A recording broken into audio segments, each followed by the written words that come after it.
برد خدای صلی الله علیه وسلم کله چې د مکې مکرمې نه هجرت وکړ مدینه منورې ته لاړ، نو مختلف خلکو چې کوم دی د پیغمبر اسلام په خدمت کې مختلف قسمه تحفې پیش کړې. په انصاري کورونو کې یوه ښځه چې د هغې نوم ام سلیم رضی الله عنها و، د بنو نجار نه تعلق ساتونکې دا انتهایی قابله، محنتي او سمجداره او خو اخلاق والا ښځه وه، او نبی کریم صلی الله علیه وسلم سره به ډېر زیات مینه او محبت ساتلو. د تاریخ لیکونکو مطابق د نبی کریم صلی الله علیه وسلم د پلار د اړخ نه چې کوم رشته دار و دا د هغې نه وه، نو دې ښځې دا خبره محسوسه کړه چې د نبی کریم صلی الله علیه وسلم په کور کې د واړه واړه کارونو کولو لپاره څوک خادم نشته دی. خوږو کتونکو دې نه دا هم ثابتېږي چې تحفې تحایف یو بل له وړل پکار. نبی کریم صلی الله علیه وسلم هجرت وکړ نو خلکو له تحفې راوړلې، نو موږ له هم پکار دی چې یو بل له تحفې وړو. یو دا خبره ثابته شوله.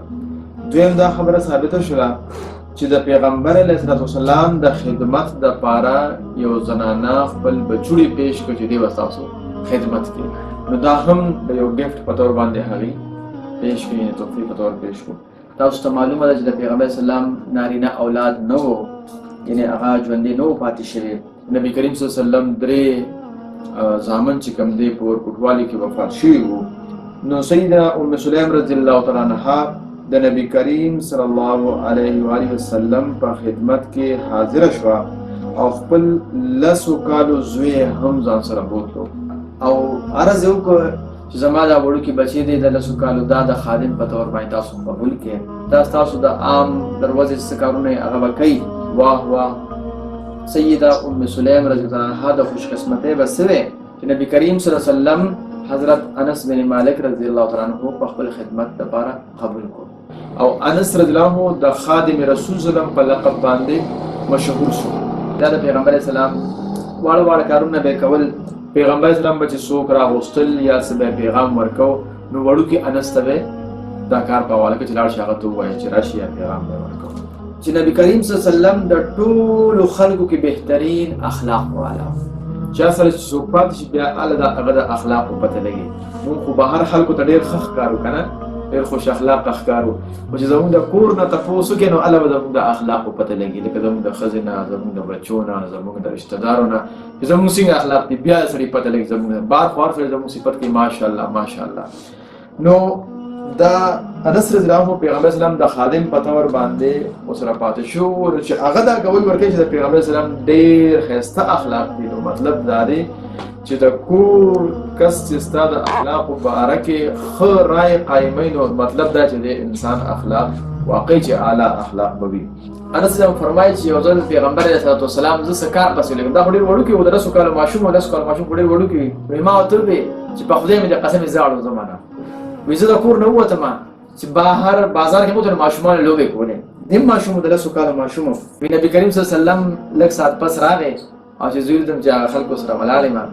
نو یې زما په دواړو اوږو باندې لاسونه کېښودل او یې خندلې. که موږ نه وو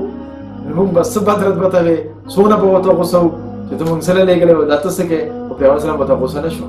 نه یې تندي ترې وکړه بلکې خندلې، مسکي و او په دواړو اوږو یې لاسونه کېښودل او څه وایي یعنې پیغمبر اسلام مسکي و. نو پیغمبر علیه السلام وفرمایل ای بچوړیا یعنې اونیسه تا ته چې ما د څه کار دپاره ویلو هغې له لاړ شه. نو ما وویل او اوس به ځمه ای لوستونکو او ای کتونکو تاسو د پیغمبر اسلام د اخلاقو باندې لږ غوندې غور وکړئ. په خدای پاک مې د قسم وي چې ما د پیغمبر اسلام 7 کاله یا 9 کاله خدمت کړی دی، خو ما چېرته هم پیغمبر اسلام داسې نه دي لیدلي، یعنې دونه قدر یې ماته نه دي ویلي، نه زه رټلی یم، نه ناراضه شوی دی، نه سخت الفاظ سم، بلکې همیشه په مسکراهټ سره ما سره پیش راتله. د دې نه موږ ته دا سبق ملاویږي خو زموږ نوکر وي یا زموږ کشران وي یا زموږ په عقده کې کم خلک وي، نو آیا موږ له څنګه اخلاق هغې سره ساتل پکار دي؟ مونږ خو ډېرې غټې غټې دعوې کوو، د پیغمبر اسلام سره د محبت دعوې کوو، مونږ د لیډرشپ دعوې کوو، مونږ د ځان د مرتبې او د ټولو دعوې کوو، خو چې کله اخلاقو ته خبره راشي نو بیا موږ خپل کشرانو سره څنګه اخلاق ساتو، خپل ماشومانو سره څنګه اخلاق ساتو، په هغه ځای کې بیا زمونږه د اخلاق چې کوم دی د پیغمبر اسلام د اخلاق مطابق نه وي. نو دې نه مونږ ته دا سبق ملاویږي چې مونږ به خپل ماشومان او کشران یا نوکر دا به رټونه سختې بد ردې به ورته نه وایو، بلکې په خوش اخلاقۍ سره به هغې پویو